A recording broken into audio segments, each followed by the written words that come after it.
What's up guys, it's James here, and in today's video I'm going to be talking to you about some Airbnb numbers that completely blew me away. This is an opportunity that as an investor or honestly a property manager as well, you are going to want to jump all over. These are some properties that for years they kind of just flew below my radar. I didn't take them into consideration, and honestly the numbers have far exceeded what I ever thought possible. This is an insane opportunity, whether you want to start managing or you want to start owning properties. And by the way, as always, there are links in the description down below for either one of those things. So if you want to apply what I'm going to be telling you about, the opportunity I'm sharing with you today, and you want to go and find properties that fit this criteria to go and manage, you could literally be earning $20,000, $30,000 per year on one single property without owning it, just managing it if you apply this strategy correctly. So I highly recommend that, and there's a link in the description down below that walks through our complete and entire A to Z process on exactly how to earn a full-time income managing other people's properties on Airbnb. So definitely check that out.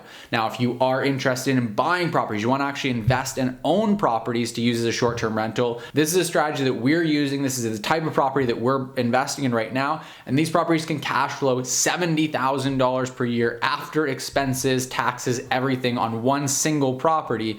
And that, bear in mind, the example I'm thinking of when I'm sharing these numbers is a property that's only worth $520,000. That's what we purchased this property for, that I'm going to talk to you about in more detail here. So the cash flow numbers, the ROI numbers are bananas on these properties. That $70,000 net isn't even taking into account the equity buildup from paying down the principal on the mortgage or the appreciation of the property, which this year has been massive as well. We're just talking cash flow there. So obviously the returns on investment are absolutely insane there. So I highly recommend that you check out the free training link down below that's going to walk you through all the different steps. So how to analyze properties to figure out, if the property you're looking at is one that meets this criteria, how to find the best deals, everything, every step of the process from A to Z, right through to managing the property and having it perform successfully. If you want all that education, all that training, all the tools, resources, everything for it, check out the link in the description below for how to build massive cash flow and long-term wealth using short-term rental investing. So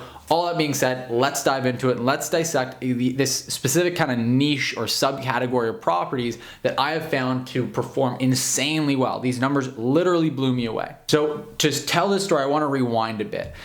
Circa beginning of 2021, we're looking at, January, February. Here I am, I'm looking at properties because I've decided that I'm going to start investing in short-term rental properties. And I'm looking at properties to buy, and I see this one property, and it's been sitting on the market for a while. We end up being able to get a good deal on it anyway. We pick it up. So what we were looking at was specifically cottage properties. So this is this can be applied right here where we are. It's cottage country. It's just outside of Toronto. And so that's a really great area to get into, but realistically, you don't need to be in that area. Every major city has their version of what I call cottage country.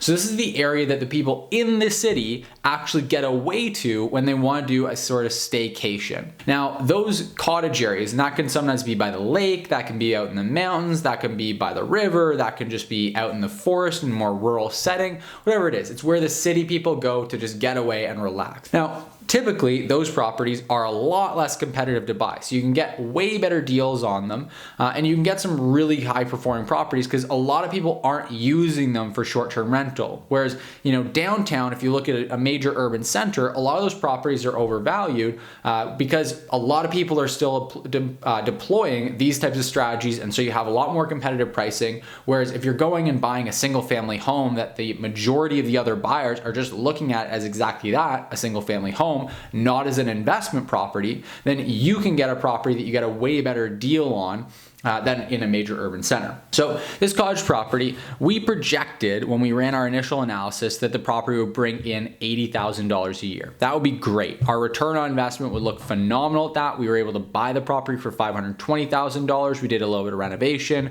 We were able to do a cash out refinance afterwards, get the majority of our principal investment back. So all was well and good. If we did $80,000, we'd still be very happy with those numbers.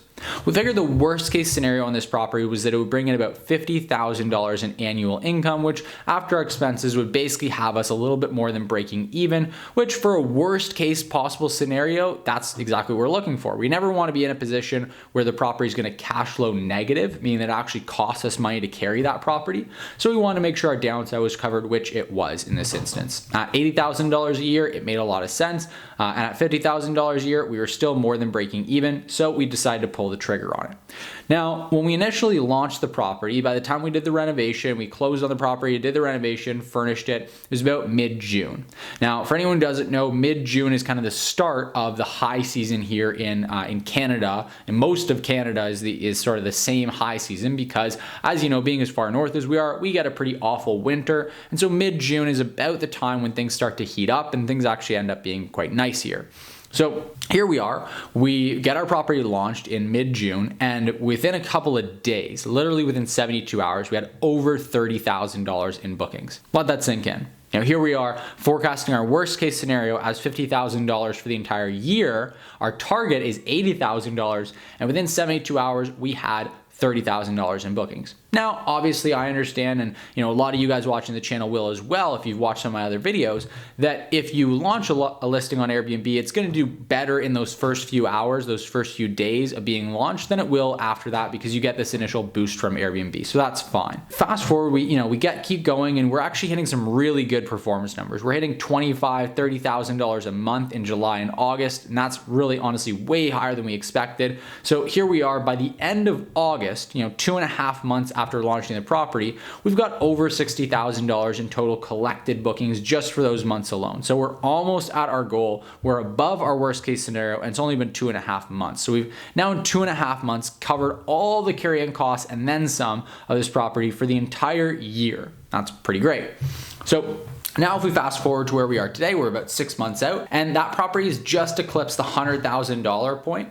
We actually just got to just over $99,000. Now we're just over $100,000 in total collected earnings. That's not including future booking. And we've got in total bookings, including the future reservations for the next few months out in advance, we've got over $110,000 now. So now we're looking at it, we're going, okay, well, if the worst case scenario was 50, we've way surpassed that. Our projection was 80. Well, that's what we kind of figured we would do, and we've well surpassed that now in just collected income in the first 6 months, not even a full year. And it looks like we're now trending to about $150,000 is where we expect we'll end up with this property in gross bookings in its first calendar year. Now, mind you, that's also a little bit lower than we would expect it to be in years 2, year 3, because when we started, we were a brand new listing that didn't have any reviews on it. And this might be slightly impacted positively by COVID as well. So we could see a dip. We could see the property settle in closer to maybe $120,000 long term. But let's look at our projections here and look at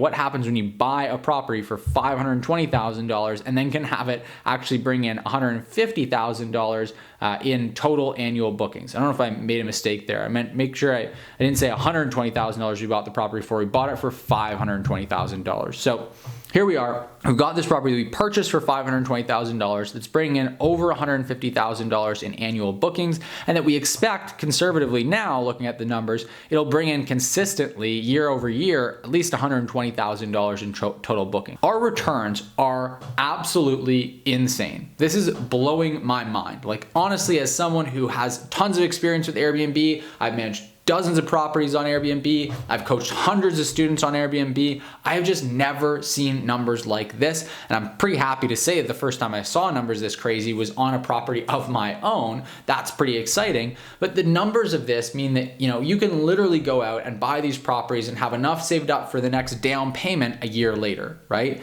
You can then go and replace your income virtually with one property. The options that this unlocks is virtually unlimited for a short-term rental investor. The cash flow of this property, for perspective, this property would bring in about $24,000 to $30,000 a year as a long-term rental. So we can literally Airbnb this property for 1 year and then have it sit vacant for another 3, sit completely unused for another 3 years, and that will have us coming out about in line with where we would come out with this property as a long-term rental. The numbers are insane. So really, this unlocks a lot of doors. Now, from the other perspective, If you're a property manager who's managing for a percentage management fee, which I talk about a lot in this channel, and like I mentioned, we've got linked in the description below, we've got a free training on exactly how to do that.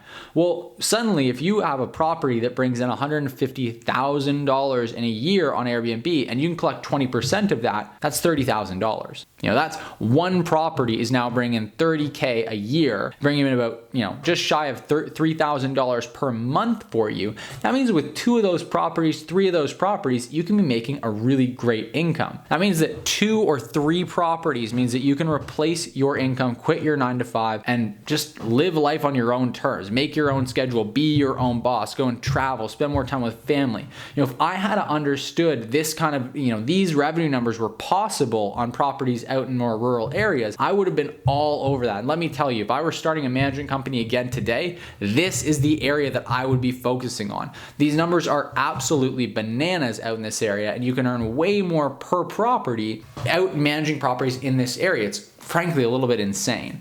So being able to do that, again, just unlocks amazing possibilities for you. And the nice benefit here for both investors and managers is that the competition is so low. If you're in a major metropolitan area, as an investor, you're gonna be competing with a whole bunch of other buyers and you're gonna constantly be getting outbid. You're gonna be constantly competing to find good cleaning teams, XYZ, the other thing. And as a manager, you're obviously just gonna have more competition to deal with in a major urban center. If you move out to one of these more rural cottage country areas, as an investor, you're not going to be dealing with nearly the same amount of competition when it comes to buying. You're going to have, tradespeople, service people, your cleaners, etc., that actually value your business and actually want to continue to work with you and do a great job for you. A lot more loyalty. It's just a lot easier in my experience to manage properties out in that area. You're overall just going to get way better numbers as a result. As a manager, you're going to have very little competition. Trust me, I'm managing this property myself with my team, of course, but I looked for property management companies to see what was out there when I first purchased, and there was nothing. There was